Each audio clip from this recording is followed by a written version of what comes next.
Irmãos, há dias que as nossas aflições nos tomam, como se fosse uma cápsula, vai se encapsulando o nosso corpo, a nossa mente, o nosso coração, e a gente vai se fechando numa grande angústia.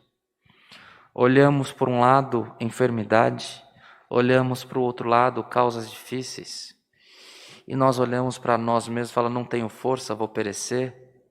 Ei, não peça a morte, peça a vida, e vida com abundância, porque é o que o Senhor quer para você, é o que o Senhor quer para nós.